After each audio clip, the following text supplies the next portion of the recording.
주일 2부 예배 나오신 여러분들을 주님의 이름으로 환영하고 축복합니다.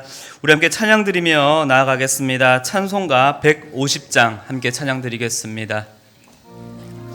찬송가 150장입니다.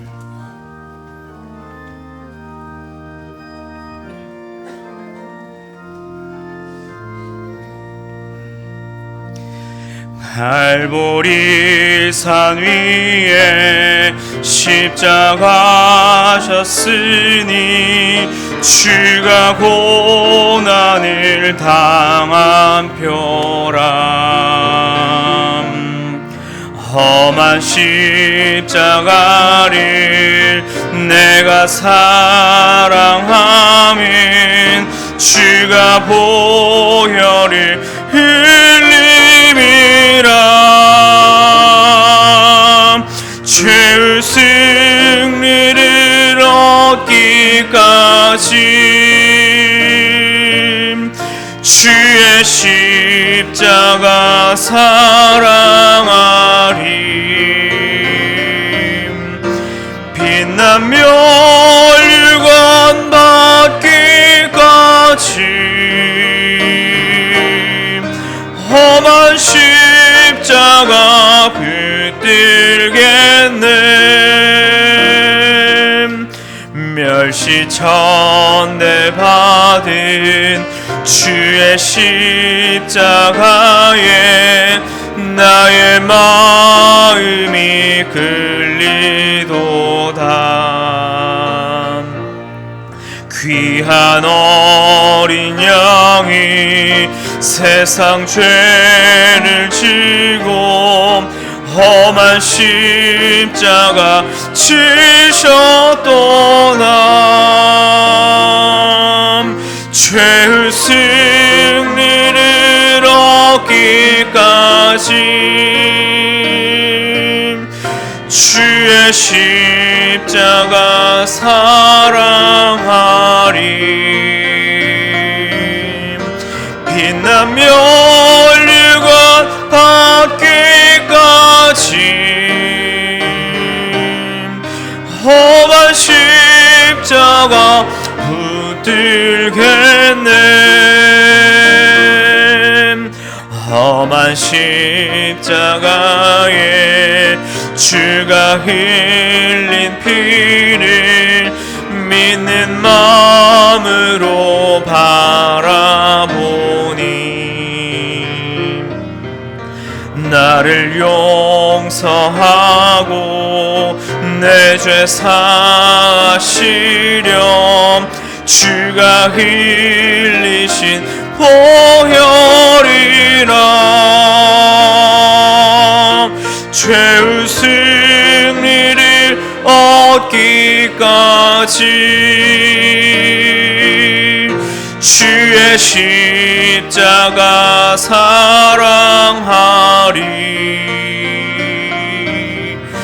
빛나며 율관 받기까지 험한 십자가 붙들겠네 주님 예비하신 나의 본향집에 나를 부르실 그날에는 이 영광 중에 계신 우리 주와 함께 내가 죽도록 충성하리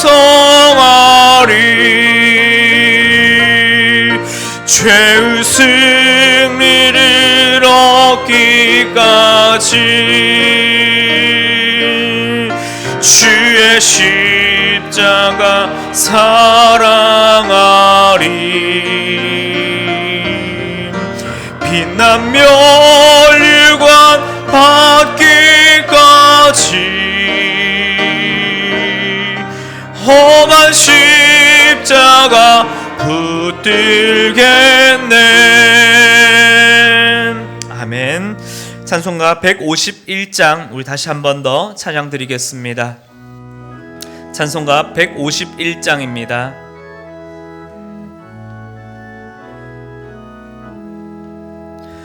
만왕의 왕 내 주께서 왜 고쳐당했나. 이 벌레 같은 날 위해 그 보혈을 흘렸네. 십자가 내가 처음 볼 때에 나의 맘에 큰 고통 사라져. 오늘 믿고서 내 눈 밝았네. 참 내 기쁨 영원하도다. 주 십자가 못 박힘은 속죄 하나님과 그 긍휼함과 그 은혜 말할 수 없도다.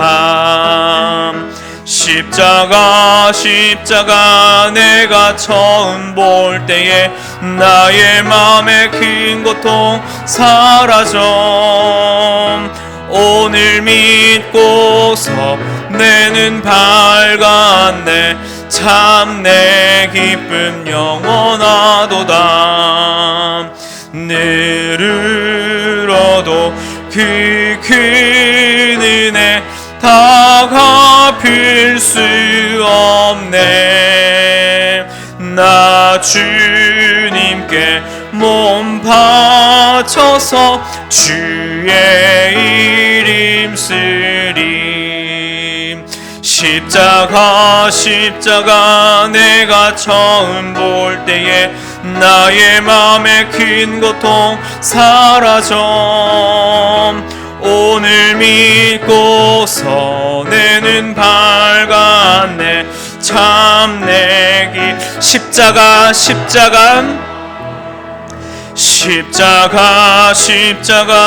내가 처음 볼 때에 나의 맘에 큰 고통 사라져. 오늘 믿고서 내 눈 밝았네. 참 내 기쁨 영원하도다. 아멘. 자리에 다 같이 일어나셔서 두 손 들고 함께 찬양 드리겠습니다.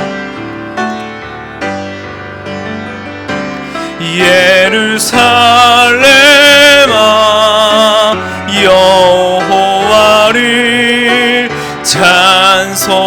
찬송할지어다.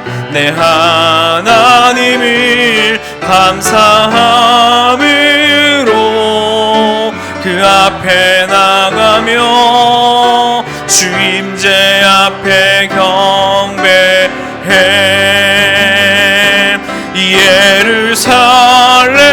예루살렘아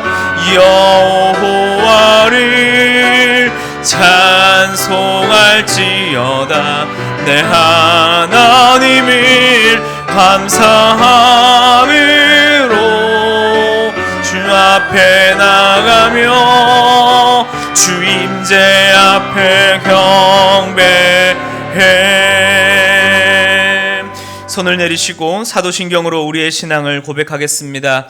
전능하사 천지를 만드신 하나님 아버지를 내가 믿사오며 그 외아들 우리 주 예수 그리스도를 믿사오니 이는 성령으로 잉태하사 동정녀 마리아에게 나시고 본디오 빌라도에게 고난을 받으사 십자가에 못 박혀 죽으시고 장사한 지 사흘 만에 죽은 자 가운데서 다시 살아나시며 하늘에 오르사 전능하신 하나님 우편에 앉아 계시다가 저리로서 산자와 죽은 자를 심판하러 오시리라.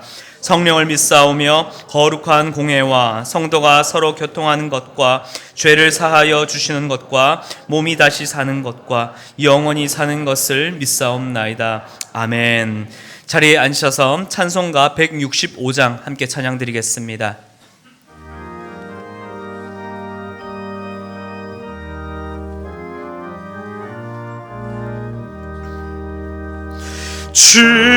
주님께 영광 다시 사신 주 사망 권세 모두 이기신 이시였네. 흰 옷 입은 천사 돌을 옮겼고 누셨던 곳은 비어 있었네. 주님께 영광, 다시 사신 주, 사망 권세 모두 이기시었네. 부활의 주님 나타나시사 두려움과 의심 물리치셨네. 주의 교회 기뻐 찬송하여라. 다시 사신 주님 죽음 이겼네. 주님께 영광, 다시 사신 주, 사망 권세 모두 이기시었네. 생명의 임금, 영광의 주님, 주님 없는 삶은 헛될 뿐이라. 주의 사랑으로 세상 이기고 요단 건너 혼양하게 하소서. 주님께 영광, 다시 사신 주,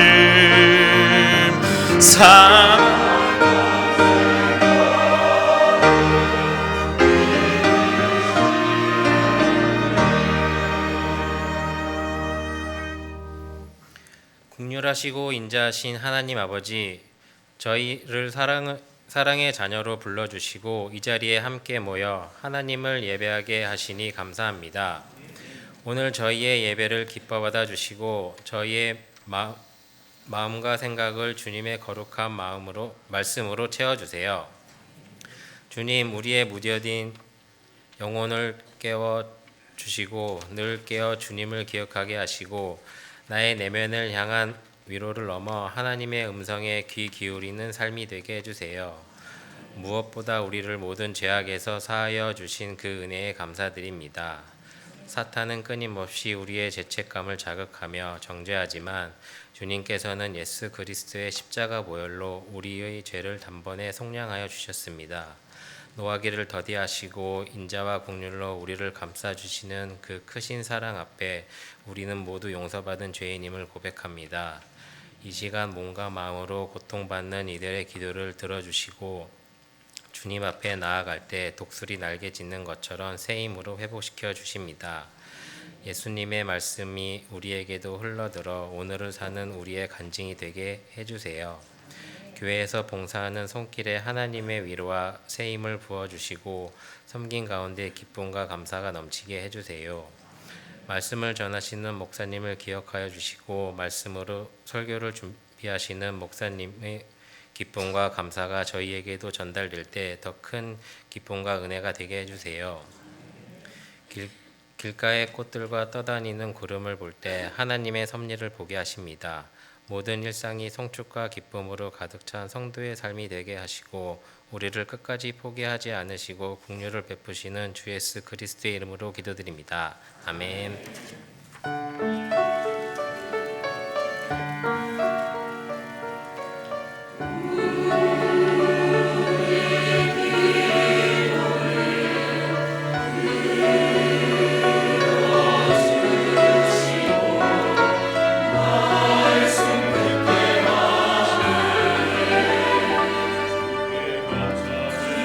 감사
아멘.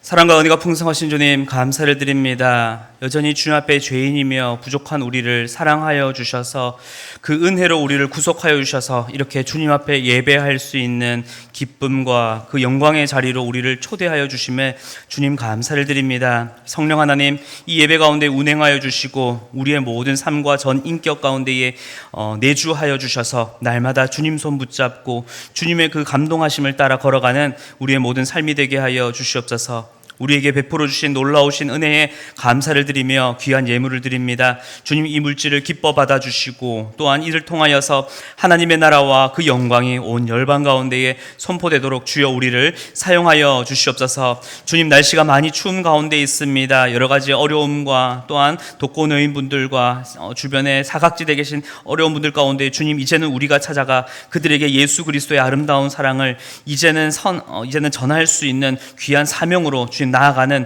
우리들의 또한 삶으로 드리는 헌금과 삶으로 드리는 헌신이 되게 하여 주시옵소서. 감사를 드리며 살아계신 예수 그리스도의 이름으로 기도드렸습니다.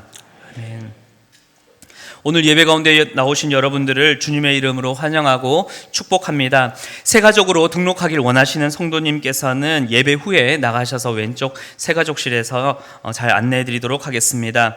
2026년 순장교육이 오늘부터 4주간 2월 오늘간 진행이 됩니다. 오후 2시 비전홀에서 진행이 되는데요. 모든 지역장, 부지역장, 순장님 그리고 부순장 그리고 우리 교구 장로님들께서는 꼭 참석하셔서 한 해의 섬김을 함께 준비해 주시면 감사드리겠습니다.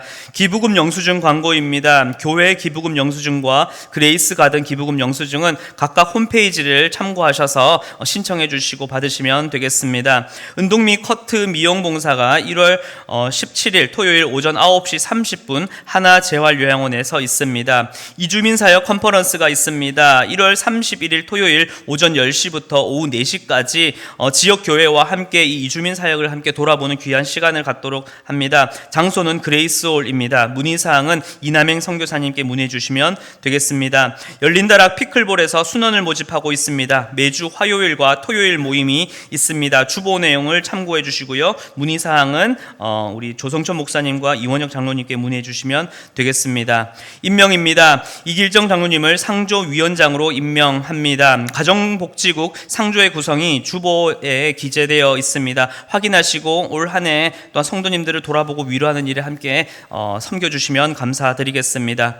교인동정입니다. 별빛마을 김성덕 집사님, 선윤희 집사님 등려하셨습니다. 복귀 광고입니다. 특별히 주보에 게시된 내용에는 착오가 있으니까요. 양해를 부탁드리겠습니다. 최미경 집사님, 성일창 집사님, 심선영 집사님, 이영미 A 집사님 복귀하셨습니다. 식당 청소 봉사입니다. 이번 주, 다음 주 식당 봉사는 화평마을입니다. 다음 주 청소 봉사는 예빈마을입니다. 이제 목사님 나오셔서 학습과 유아 세례 진행해 주시고 말씀 전해 주시겠습니다. 오늘이 복된 날 학습받는 우리 성도님이 계십니다. 김지혜 성도님 자리에서 한번 일어나 주시기 바랍니다. 우리 김지혜 성도님께서 우리 교육자들과 이미 문답을 다 마쳤습니다마는 하나님 앞과 여러 정인들 앞에서 한번 문답하겠습니다. 제가 질문할 때 예라고 대답하시면 되겠습니다. 성도님은 자신의 죄악된 생활을 버리고 천지 만물을 창조하시고 홀로 주관하시는 하나님을 믿고 섬기기로 서약하십니까? 주는 그리스도시요 살아계신 하나님의 아들이심을 믿습니까? 성경을 하나님의 말씀으로 믿고 그 말씀대로 순종하며 살기로 서약하십니까? 주의를 거룩하게 지키고 교회의 질서에 순종하며 어떠한 환경에서도 끝까지 주님을 믿기로 서약하십니까? 네, 기도하겠습니다. 하나님 아버지, 김지혜 성도님, 하나님 앞과 여러 증인들 앞에서 신실하게 자신의 믿음을 고백했습니다. 일생 동안 이 믿음 흔들리지 않게 하여 주시고 주님과 동행하는 복된 삶 살게 하옵소서. 믿음이 더욱 자라나 세례받고 주님 나라의 기둥으로 든든히 서게 하여 주옵소서. 감사하고 예수님의 이름으로 축복하며 기도하옵나이다. 아멘.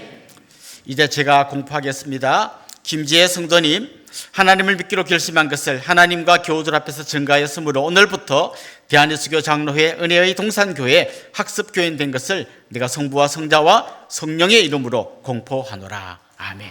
박수로 한번 축하합시다. 네, 자리에 앉아주시고요. 오늘 또 유아 세례 받는 우리 어린이가 있는데요. 김수호 어린이, 우리 부모님과 함께 한번 일어나 주십시오. 유아 세례는 부모님의 신앙 고백으로 자녀가 세례를 받고 나중에 장성하면 자신 입교해서 이제 세례와 같은 효력을 발생하게 됩니다. 제가 질문할 때 우리 부모님들 서약할 때 대답해 주시면 감사하겠습니다. 여러분은 이 자녀가 예수 그리스도의 피로 씻음 받음과 성령의 새롭게 하는 은혜를 받아야 할 것을 믿습니까? 여러분은 믿음으로 자신이 구원받은 것처럼 이 자녀도 예수 그리스도를 신뢰함으로 구원받을 것을 믿습니까? 여러분은 지금 완전히 이 자녀를 하나님께 바치고 겸손한 마음으로 하나님의 은혜를 의지하며 친히 경건한 본을 보이기를 힘쓰며 교회 법도를 가르치고 그리스도 안에서 믿음으로 양육하기로 서약하십니까? 네, 기도하겠습니다. 하나님 아버지, 온천하보다 귀한 생명 소호를 귀한 믿음의 가정에 선물로 주시니 감사합니다. 어릴 때부터 부모님의 믿음을 잘 이어받게 하여 주시고 주님 나라의 기둥으로 든든히 자라게 하여 주옵소서. 지혜와 명철을 다하여 주시고 영육간의 강건함을 다하여 주시고 만남의 복을 주셔서 정말 수많은 사람들을 옳은 길로 돌아오게 하는 하늘의 별과 같이 빛나는 사람이 되게 하여 주옵소서. 감사하고 예수님의 이름으로 축복하며 기도하옵나이다. 아멘. 이제 앞으로 나와 주시기 바랍니다.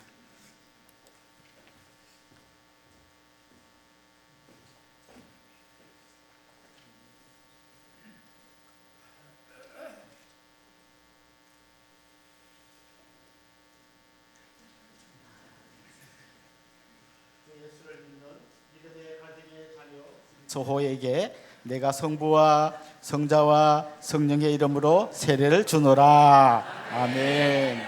네.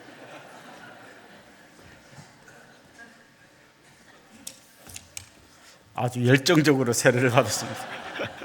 제가 공포하겠습니다.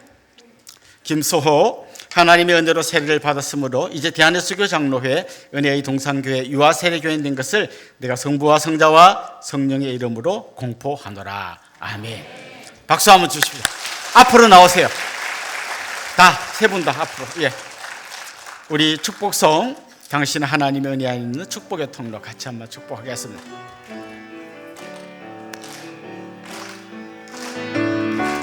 당신은 하나님의 은혜 안에 있는 축복의 통로, 당신을 통하여서 열방이 주께 예배하게 돼. 뜨거운 박수로 축하해 주시기 바랍니다.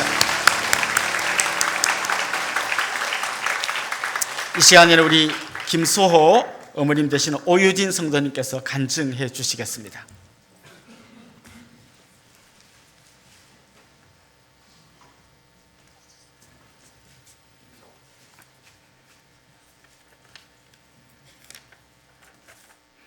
안녕하세요. 오늘 유아 세례를 받은 서호 엄마 오유진입니다. 먼저 이 모든 영광을 하나님께 올려드립니다. 저로선 정말 기다리고 기도하던 서호의 유아 세례인 것 같습니다. 서호를 갖게 되어 뱃속에 품은 10달, 송구 영신 예배 축도와 동시에 시작된 진통으로 25년 1월 1일 새해 첫날 서호를 처음 제 품에 안게 된 그 순간, 무럭무럭 자라 첫돌이 지나고 만 1세가 되어 유아 세례를 받은 오늘 이 순간까지 모든 것이 하나님의 은혜였음을 고백합니다. 서호를 낳고 집에 웃음도 많아지고 서호의 작은 행동 하나로 울고 웃는 하루하루를 보내면서 엄마로서의 부족함도 사실 많이 느끼고 이 아이를 이 험한 세상에 어떻게 하면 올바르게 잘 키울 수 있을까 하는 두려움도 사실 생깁니다. 그럴 때마다 서호를 하나님 앞에 온전히 내려놓습니다. 새벽마다 자식들을 위해 울며 불며 기도하고 항상 하나님 앞에 딸들을 내려놓고 기도를 쉬지 않으셨던 저희 친정엄마처럼 저희도 서울을 위해 내리사랑으로 순간마다 하나님께 지혜와 은혜를 구하고 기도를 멈추지 않는 부모가 되고자 합니다. 대단한 믿음을 가진 부모도 아니고 부족함 투성이지만 세상의 그 어떤 부귀 영화로움보다 하나님의 자녀로 사는 삶이 얼마나 복되고 행복한 것인지 서우에게 본이 될 수 있는 부모가 되고자 합니다. 오늘 유아 세례를 받고 나니 사실 조금 더 부모로서 무거운 영적 책임감이 느껴지지만 자식은 여호와의 주신 기업이요 태의 열매는 그의 상급이라고 말씀하신 하나님 말씀을 절대 잊지 않고 하루하루 감사하며 서울을 하나님의 자녀로 정직하고 올바르게 하나님의 은혜와 사랑에 항상 감사하며 사랑스럽게 자랄 수 있도록 힘써 양육하겠습니다. 감사합니다.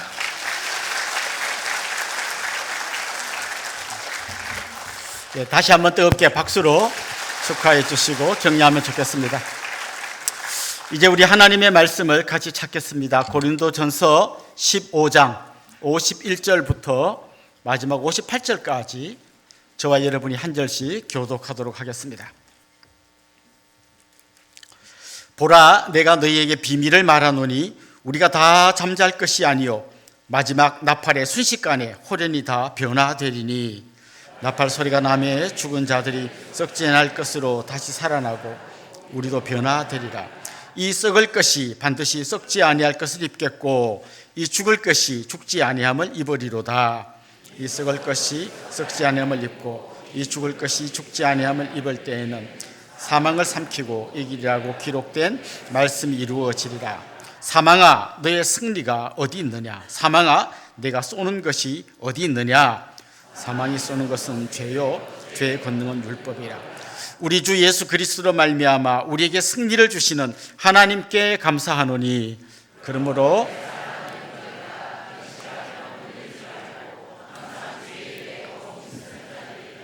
이는 너희 수고가 주 안에서 헛되지 않은 줄 알미라. 아멘. 1970년대 혹은 80년대 이때 우리나라 국민들이 열광하며 좋아하던 스포츠가 있는데 권투였어요. 그 당시에는 이렇게 텔레비전이 있는 집도 많지 않았기 때문에 이 길거리에 전파상이라고 해서 이렇게 텔레비전 파는 가게 앞에 가면 텔레비전을 이 길가 쪽으로 이렇게 보여주면 그 앞에 막 수십 명이 모여서 권투하는 날 막 응원하고 그랬던 기억이 납니다. 그때 만약 이제 우리나라 선수와 다른 나라 선수가 싸운다. 그러면 막 그 텔레비전 보는 사람이 막 열광적으로 응원한 거죠. 막 이겨라, 힘내라, 일어나라 막 합니다. 근데 갑자기 막 상대방이 우리나라 선수를 막 타격해가지고 링 바닥에 딱 쓰러졌어요. 그럼 보통 어떻게 합니까? 10가지 하랍니다. 1, 2, 3 막 할 때 사람들이 일어나 빨리 일어나 얼른 다시 하면 돼 막 하는데 그래서 일어나면 다행인데 끝까지 못 일어나고 누워있으면 땡땡땡 종이 울리고 경기가 끝납니다. 그러면 그동안 열심히 응원하던 사람이 이제 더는 응원 안 합니다. 왜냐하면 끝났기 때문에. 여러분, 이 권투 선수들은 그 경기에서 끝나면 이제 다시는 복귀하지 못합니까? 아니요, 다음 경기 때 또 한번 다시 회복할 기회가 있습니다. 그런데 우리 인생을 살다 보면 영원히 다음 기회가 없고 한번 쓰러지면 끝날 때가 있습니다. 그게 바로 죽음입니다. 제가 12살 때 저희 아버지가 뇌종양 판정을 받으셨어요. 그래서 병원에 입원하셨는데 그냥 우리 온 가족은 그냥 막 어떻게든 우리 아버님이 빨리 좀 회복되도록 기도하고 응원하고 그랬는데 이제 병원에서 이제 더 이상 해드릴 게 없으니까 퇴원하세요. 그래서 그냥 또 퇴원하기는 그래서 또 한방병원에 모셔가지고 침을 맞고 뜸을 뜨고 한약을 드시고 또 막 응원했습니다. 어쩌다가 우리 뭐 시골에서 친척이 자기가 어디서 구한 신비한 약인데 이걸 먹으면 다 낫는다. 그 가정이 또 막 희망을 갖는 거죠. 빨리 드시고 나으세요 막 했는데 아무 효과 없습니다. 그다음 나중에 한 중간쯤 가서는 아버님이 마침내 마음문을 열고 예수님을 영접하게 되었어요. 다시 우리 가족들 마음속에 엄청난 희망이 솟아났습니다. 이제 주님이 우리 아버지를 치유해 주실 거다. 그래서 막 기도하는데 그때는 어느 정도인가 하면요, 병원에 그 원장님이 지나가다가 어이구 오늘 얼굴 좋으시네 그러면 우리 마음속에 이제 뭐 낫나 보다 막 대부분 이런 희망이 생기는 거죠. 누가 뭐 좋다면 막 또 확 희망이 생기고, 그러다가 결국에는 돌아가셨어요. 돌아가시고 나니까 우리가 그동안 응원하고 기대했던 이 모든 게 그냥 한순간에 물거품이 되는 거예요. 이제 더 이상 응원하고 뭐 기도하고 소용없어. 이제 돌아가시면 끝이야. 그 깊은 어떤 절망이 밀려왔던 기억이 납니다. 예수님이 이 땅에 오셨을 때요, 사람들이 예수님을 향하여 엄청난 기대를 가졌어요. 오병이어의 기적을 행하시죠. 말씀 한마디로 풍랑을 잠잠케 하시죠. 맹인의 눈을 뜨게 하시고 지체 부자의 일으키셔서 걷게 하시고, 그야말로 이분이 하면 안 될 게 없는 거죠. 그래서 이분은 바로 하나님이 보내신 메시아다. 이분은 분명히 우리를 힘들게 하는 저 로마를 다 몰아내고 다윗의 왕가를 회복시킬 바로 그분이시다. 엄청난 기대를 했습니다. 그런데 그 예수님이 대제사장이 보낸 군인들에게 잡혀갈 때 그래도 사람들은 일말의 희망을 갖고 있어요. 지금 잡혀가지만 주님이 분명히 역전시킬 것이다. 주님이 막 채찍에 맞아 피를 흘리고, 그 다음에 뭐 머리에 가시관을 씌우고 침뱉음을 당하고 갈대로 머리를 치고 온갖 조롱을 당할 때도 사람들은 조금만 기다려봐라, 우리 주님이 천군천사를 다 불러갖고 니들 싹 쓸어버리고 역전시킬 거다. 계속 기대하고 응원하고 있었죠. 심지어 십자가에 달리신 그때에도 아마 어떤 분은 이런 생각 가졌을 거예요. 지금이라도 예수님이 극적으로 십자가에서 탁 내려오셔가지고 이 나쁜 놈들을 싹 쓸고 뭔가 대역전을 가져오실 것이다. 그런데 그런 일이 일어나지 않았어요. 마지막에 예수님의 옆구리를 찔렀을 때 그 옆구리에서 물과 피가 같이 나왔어요. 그동안 응원하고 기대하고 일말의 희망의 불씨를 갖고 그렇게 간절히 기다리던 모든 사람의 기대는 이제 끝이 나버렸어요. 죽음은 모든 것을 끝장냅니다. 그가 아무리 높은 지위에 있고 아무리 많은 돈을 갖고 있고 수많은 사람에게 인기를 끌어도 죽는 순간 더 이상 뭐 어떻게 해볼 도리가 없어요. 그게 죽음이에요. 우리 인간이 경험하는 수많은 고통이 있지만 그 무엇도 이 죽음의 고통과는 비교할 수 없을 겁니다. 그게 우리 인간이 경험할 수 있는 최악의 고통인 것이죠. 링 위에 쓰러진 선수는 그 경기에서는 역전이 불가능하지만 다음 경기가 있습니다. 그러나 죽으면 다음 기회가 없습니다. 끝납니다. 이게 보통 우리가 생각하는 죽음이에요. 그런데 놀라운 이야기가 들려졌습니다. 예수님의 무덤에 갔던 여인들이 예수님이 다시 살아났다는 거예요. 부활하셨다는 겁니다. 이 말을 들은 제자들의 반응은요, 너무나 기쁘고 감격해서 막 환호하는 게 아니라 무슨 말도 안 되는 소리를 하냐, 마치 이런 느낌이에요. 어제 저녁에 우리나라 선수가 링 위에 쓰러져 가지고 원투 해서 10가지 해야 하는데 끝까지 못 일어나고 엎어져 있었잖아요. 끝났잖아요. 땡땡땡 경기 끝났잖아요. 완전히 졌잖아요. 그 아침 신문을 딱 보는데 우리나라 선수가 역전했다는 거예요. 이 말이 됩니까 이게? 끝났는데 뭐 역전이냐 이거죠. 예수님이 부활했다는 이야기를 듣는 제자들의 마음도 그랬어요. 아니 끝났는데, 죽었는데 너 죽음이 뭔지 몰라? 죽었다는 건 끝났다는 거야. 그런데 그 주님이 다시 부활했다는 이 말은 마치 어제 패배했던 선수가 오늘 신문에 승리한 걸로 나온 것처럼 한마디로 말도 안 되는 이야기처럼 들렸던 거죠. 아무도 믿을 수 없는 이야기였던 거죠. 심지어 오늘 본문을 기록한 바울이란 이 사도도 처음에는 부활을 절대 믿지 않았어요. 아니 믿을 수가 없었어요. 그리고 오히려 막 부활했다고, 예수님이 부활했다고 전하는 저 사기꾼 같은 놈들이 우리 이 정통 신앙을 흔드는 나쁜 놈들이라고 생각했기 때문에 저들을 다 죽여버리거나 쫓아내거나 이래야 된다고 생각했어요.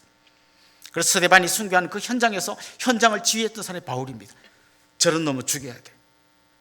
그리고 그 스데반이 순교하는 걸 보고 놀라서 도망간 사람들 잡으려고 다메섹까지 그 먼 길을 쫓아간 사람이 바울이에요. 다메섹으로 가서 저 나쁜 놈들을 싹 잡아다가 감옥에다 쳐넣어야겠다 막 그냥 열받아서 달려가다가 갑자기 하늘에서 강력한 빛이 비치고 그가 땅에 엎드려졌습니다. 그때 하늘에서 소리가 들렸어요. 사울아 사울아 네가 왜 나를 핍박하느냐. 머리에 지진이 일어났습니다. 당신 누구시죠? 그때 그는 꿈에도 상상하지 못했던 놀라운 말을 듣게 됐어요. 나는 네가 핍박하는 예수다. 분명히 죽었는데, 분명히 끝났는데 다시는 기회가 없다고 생각하고 부활을 이야기하는 사람이 다 사기꾼인 줄 알았는데, 놀랍게도 그 주님은 부활하셔서 그 바울 앞에 나타나셨어요. 그리고 만나주셨어요. 그리고 그에게 사명을 주셨어요. 사실 그날 이후로 바울은 180도 다른 사람이 됐습니다. 부활을 경험하기 전, 부활하신 예수님을 만나기 전에 바울과 부활하신 예수님을 만난 이후에 바울은 절대 같은 사람이 될 수가 없었어요. 그는 그때부터 시작해서 이제는 부활의 증인으로 그의 삶을 완전히 바꾸게 되었습니다. 오늘 우리가 읽은 이 고린도전서 15장의 가장 중요한 단어가 부활이에요. 여러분, 우리가 흔히 고린도전서 13장, 사랑은 언제나 오래 참고로 시작되는 그 13장을 사랑장이라고 이렇게 별명을 붙이잖아요. 히브리서 11장을 믿음장 이렇게 별명을 붙이는 것처럼 고린도전서 15장은 부활장입니다. 이 고린도전서 15장에서 바울은 부활은 몇몇 사람이 지어낸 이야기가 아니라 분명한 역사적 사실이다라는 걸 밝힙니다. 그리고 부활을 믿는 우리가 어떤 존재이며 어떤 삶을 살아야 되는지 아주 이 긴 말씀 속에서 아주 조목조목 이야기하고 있습니다.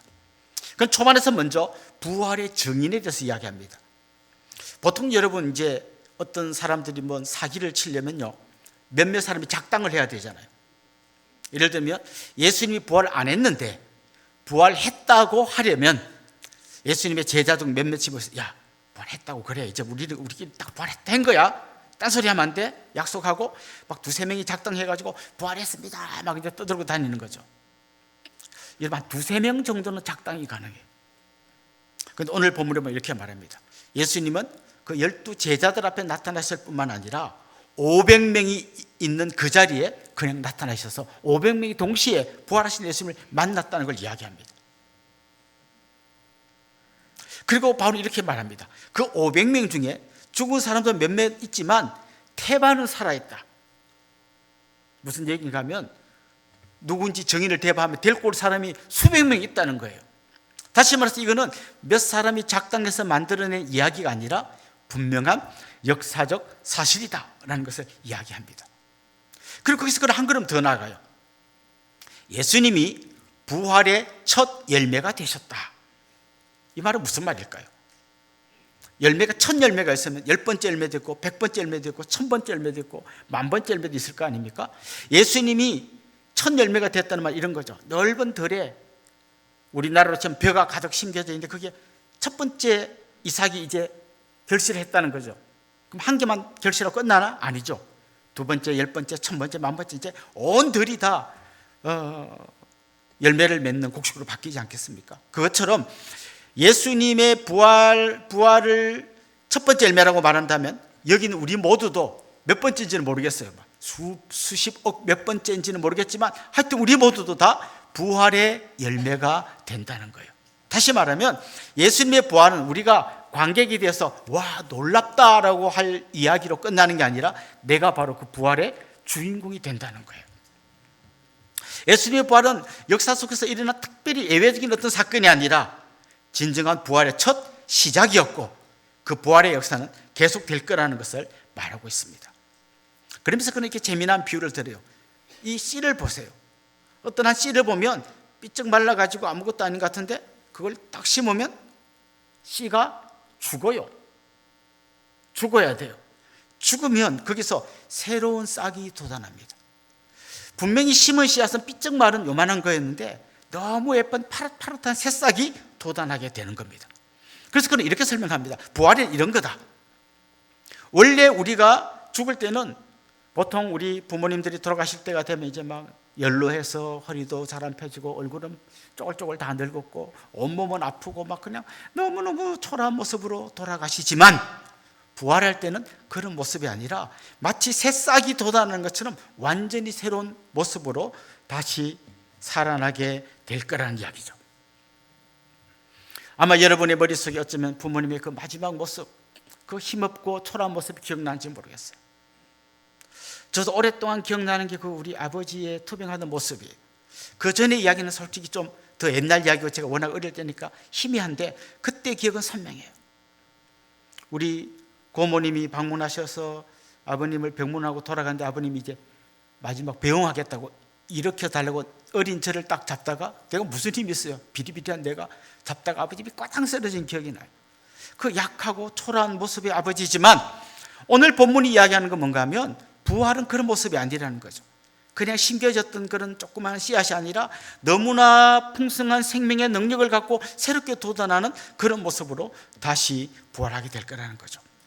주님 다시 오시는 날 나팔 소리가 날 때 죽음의 굴레를 꺾고 이제는 더 이상 죽음이 아니라 생명의 능력을 우리가 보게 될 것이고, 그동안 우리를 힘들게 하던 이 죽음, 죄라는 무기를 갖고 사람들을 들었다 놨다 하던 이 죽음이라는 것은 그 부활하신 주님 앞에 그냥 아무 힘없이 무릎을 꿇게 되고 우리는 그 죽음의 권세를 누르고 부활의 주인공이 될 거라는 것을 이야기하고 있는 겁니다. 이런 확신 속에서 이야기를 하던 바울은 너무너무 지금 자신만만하게 죽음을 조롱하고 있습니다. 그는 이렇게 말합니다. 사망아, 너의 쏘는 것이 어디 있느냐? 무슨 말이에요? 어디 한번 쏠 테면 쏴봐라. 쏠 테면 쏴봐라. 너 진짜 죽인다? 뭐 죽일 테면 죽여봐라. 나는 다시 살아날 거니까. 여러분, 죽음을 두려워하지 않는 부활을 믿는 사람을 감당할 누구도 없습니다. 어떤 권력도, 어떤 돈도, 심지어 총칼로도 그를 굴복시킬 수 없습니다. 아무리 죽여도 나는 다시 살아날 거라는 것을 믿고 있기 때문입니다. 그동안 죄를 자신의 공급무기로 삼고 인간을 조롱하던 이 죽음이 부활의 믿음 앞에서 그냥 무릎을 꿇게 된다는 거죠. 십자가는 처음에 그 주위에 있던 믿음의 사람들이 봤을 때 완전한 패배였어요. 다시는 회복할 수 없는 그야말로 끝장난 가장 안타깝고 가장 절망적인 이야기였어요. 그러나 부활을 통해서 이 십자가는 비참한 우리의 패배가 아니라 놀라운 승리의 전주곡이었다는 것을 알게 되는 거죠. 이 믿음으로 우리 아버님의 죽음을 보니까 죽음 앞에서 38살의 그 젊은 아버지가 힘없이 패배한 게 아니라 놀라운 승리의 주인공으로 들어가는 문을 열었다는 것을 다시 알게 된 거죠. 그렇습니다. 주님은 단지 우리의 병을 낫게 해주는 그 정도로 끝나는 분이 아니라 때로는 병을 낫게도 할 수 있고 때로는 그 병 너머에 있는 더 큰 영광, 부활의 영광으로 우리를 이끌어 주시는 것이죠. 그래서 오늘 본문은 마지막으로 갈수록 이런 이야기를 하고 있습니다. 이 부활 신앙을 가질 때 우리의 현재의 삶이 전혀 다른 삶이 될 수밖에 없다고 이야기합니다. 부활은 지금 일어나는 게 아니라 주님 다시 오시는 재림의 날에 일어날 일이에요. 먼 미래의 일입니다. 그럼 성도는 어떻게 사는가 하면 지금은 지금대로 살고 그때 가서 부활을 경험하는 게 아니라 그 부활을 믿는 믿음으로 미래의 부활을 현재로 당겨오는 거예요. 그래서 우리는 부활의 신앙으로 전혀 다른 삶을 살게 된다는 것입니다. 사실 부활이 없다라고 하면요, 부활을 전파하는 저 같은 사람은 사기꾼이에요. 사기꾼의 말을 듣자고 이렇게 모이는 사람은 제일 멍청한 사람들이에요. 심지어 이런 말을 듣고 목숨을 걸고 자기도 부활을 전하다가 순교하는 사람은 정말 바보 중에 바보예요. 부활이 없다면 오늘 바울이 말한 것처럼 여기는 우리 모두는 가장 불쌍한 사람들이에요. 그런데 부활이 있다면 완전히 이건 또 뒤집어지는 이야기입니다. 여러분이야말로 가장 영광스럽고 가장 복된 사람들입니다. 미래의 부활의 주인공일 뿐만 아니라 그 부활을 현재로 당겨와서 그 부활의 기쁨과 감격 속에서 남들과는 전혀 다른 삶을 살아낼 수 있는 능력의 사람이 되는 거예요.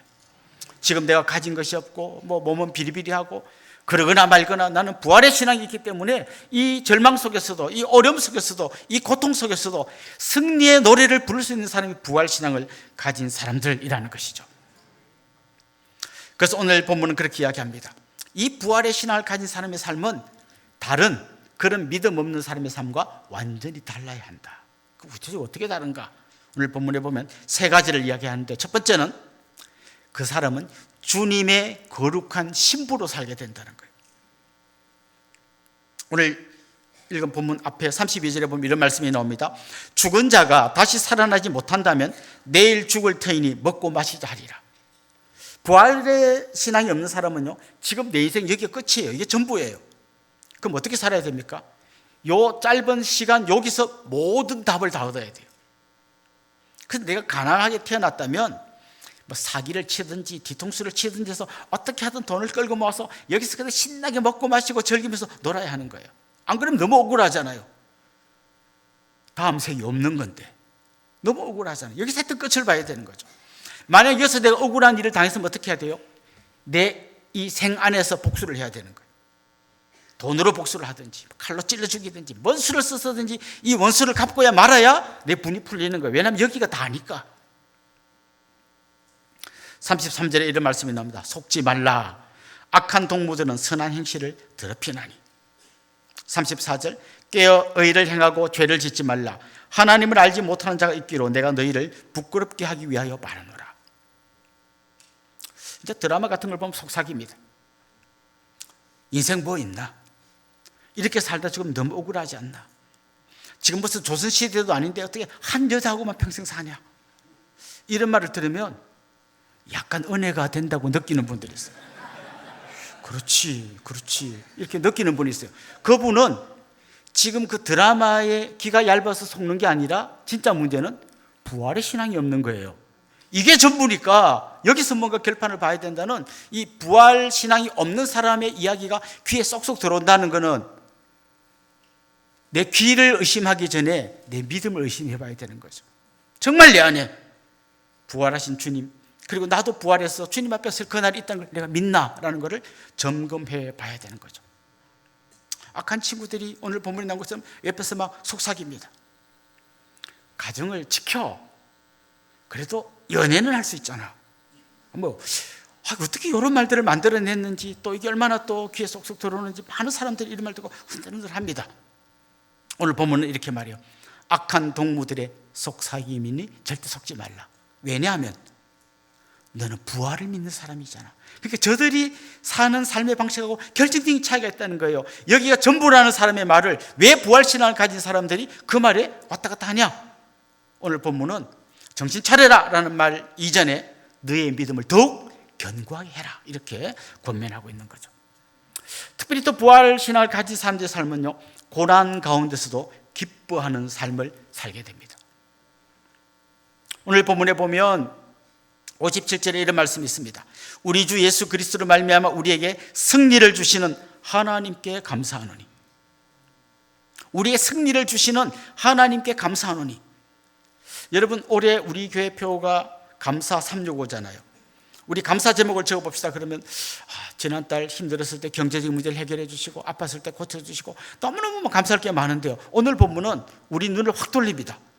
과거에 있었던 일만 감사하는 게 아니라 아직 일어나지 않은 미래의 일을 바라보면서 감사하는 거예요. 앞으로 하나님 주실 부활의 소망을, 천국의 소망을, 영생의 소망을, 더 크고 놀라운 미래의 소망을 가지고 감사하라는 거예요. 가끔씩 보면 글쎄요, 저는 암만 생각해도 감사할 게 없는데요. 남편은 실직하고 애는 시험 떨어지고 전세금은 못 돌려받고 안 좋은 일만 가득해요. 아니요, 그런 것과는 비교할 수 없는 미래의 소망이 우리에게 있다는 것이죠. 여러분이 한번 그런 질문을 던져보면 좋겠습니다. 죽음의 그림자가 내 눈앞에 어른거릴 때, 이제 요단강이 내 앞에 가까이 다가왔을 때 난 어떤 마음으로 저 강을 건널까?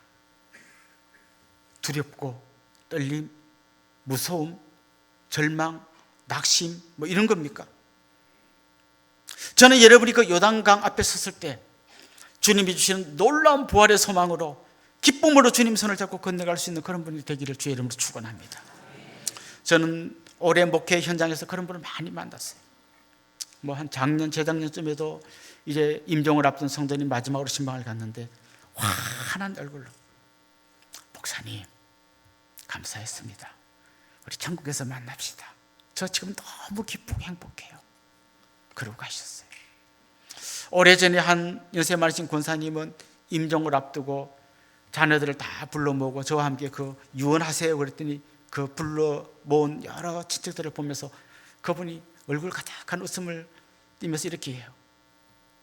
아들아, 난 지금 너무 좋다. 너도 예수 믿고 천국에서 만나야 된다. 자부야, 손주야, 고모야, 삼촌아, 거기 한 사람 한 사람을 다 부르면서 첫 1절은 그거예요. 나는 너무 좋다. 천국에서 만나서. 그래서 그 다음 주일날 보니까 거기 있던 사람들이 다 교회에 등록했어요. 그렇습니다. 언젠가 우리도 죽음이라는 문턱 앞에 서 있을 때가 있을 겁니다. 여러분, 이 땅에서는 죽음을 마무리하는 그 절차가 보통 3일 걸려요.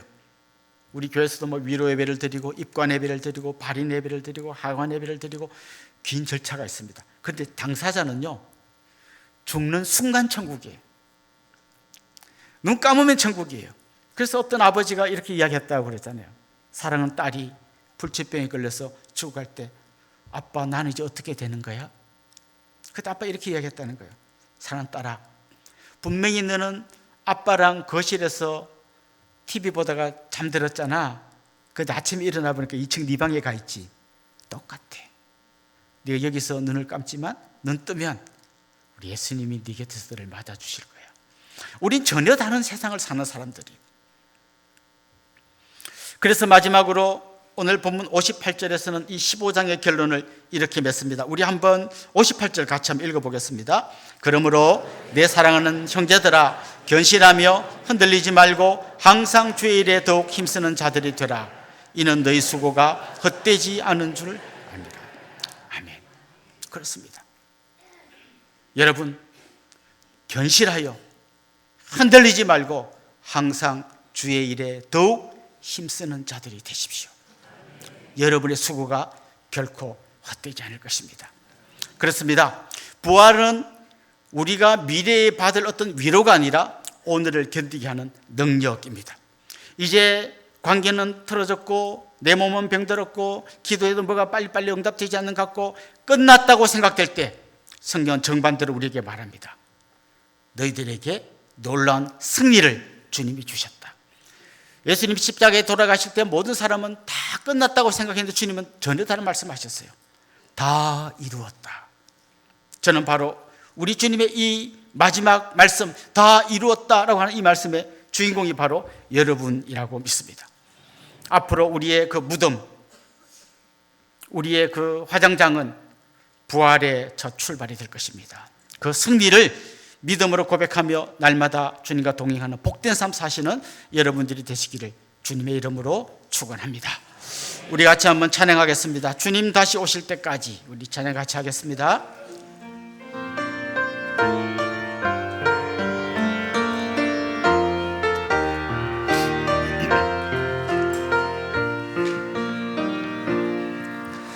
주님 다시 오실 때까지 나는 이 길을 가리라.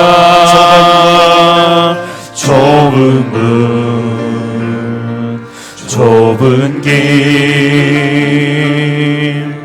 나의 십자가 지고 나의 가는 이 길 끝에서 나의 가는 이 길 끝에서 나는 주님을 보리라. 영광의 내 주님 나를 맞아주시리. 주님 다시 오실 때까지 주님 다시 오실 때까지 나는 일어나 달려가리라.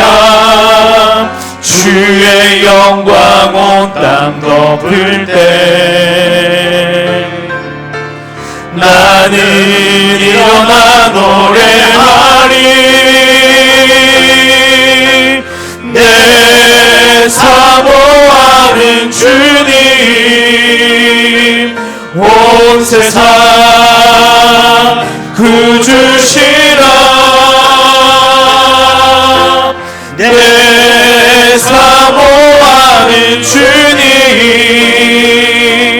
영광의 왕이시라. 내 사모하는 주님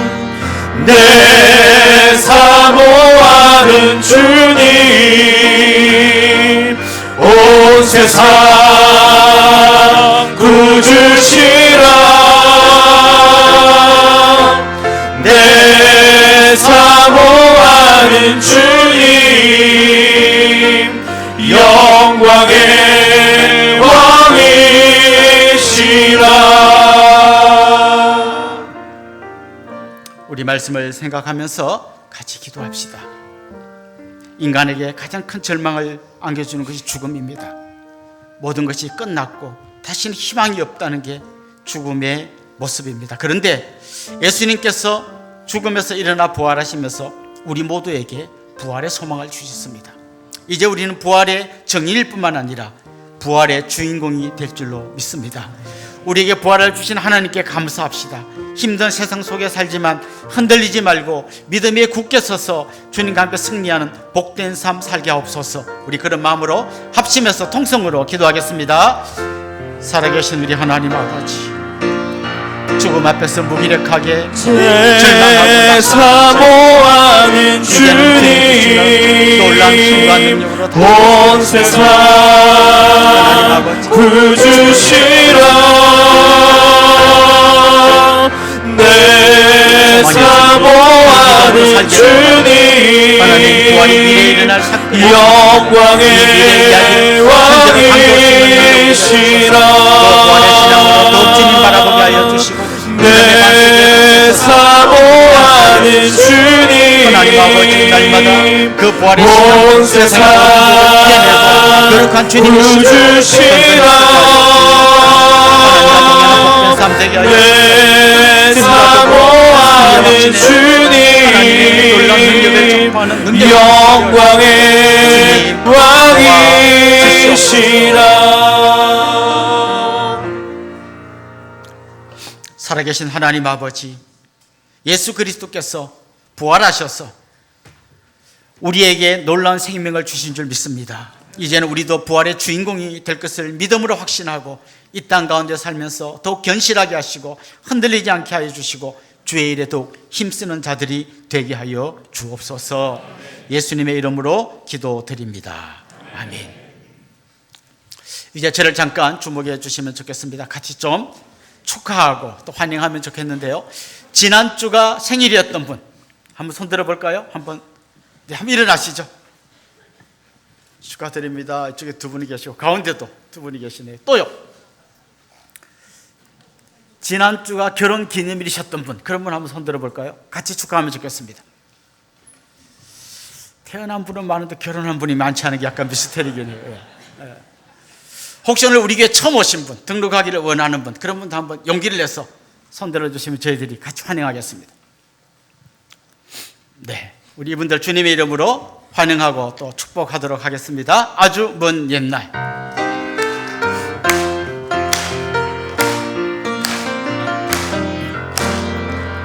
아주 먼 옛날 하늘에서는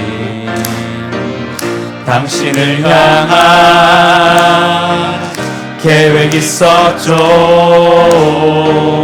하나님께서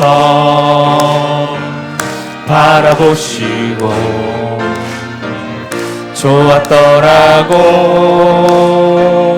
말씀하셨네. 이 세상 그 무엇보다 귀하게 나의 손으로 창조하였노라.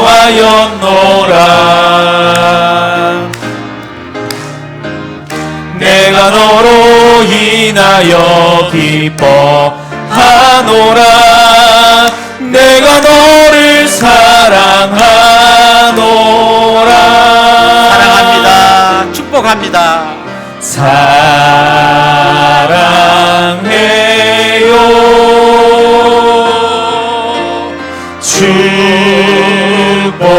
축복해요. 당신의 마음에 우리의 사랑을 모아드립시다. 사랑을 드려요.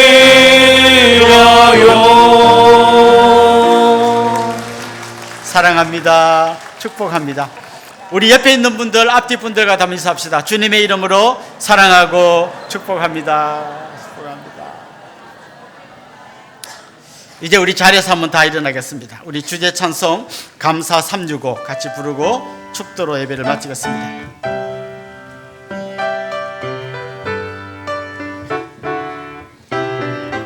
오늘 우리를 이곳에 두신 특별한 하나님 계획 함께 하심에 그 무엇도 감사로 고백해요. 지금 이곳에 함께한 우리 소중한 하나님 은혜 매일의 감사 가득 담아 큰 소리로 선포해요. 여호와께 감사하라. 그는 선하시며 인자하심이 영원하도다. 오고 가는 모든 시간에 감사로 찬양하리라. 여호와께 감사하라. 그는 선하시며 인자하심이 영원하도다. 모두 가는 모든 시간에 감사로 찬양하리라. 우리 주 예수 그리스도의 은혜와 하나님 우리 아버지의 극진하신 사랑과 성령님의 감화, 감동, 위로, 교통, 충만하심이 사랑하는 주님의 백성들과 그 가정 위에 이제부터 영원토록 함께 있을지어다. 아멘.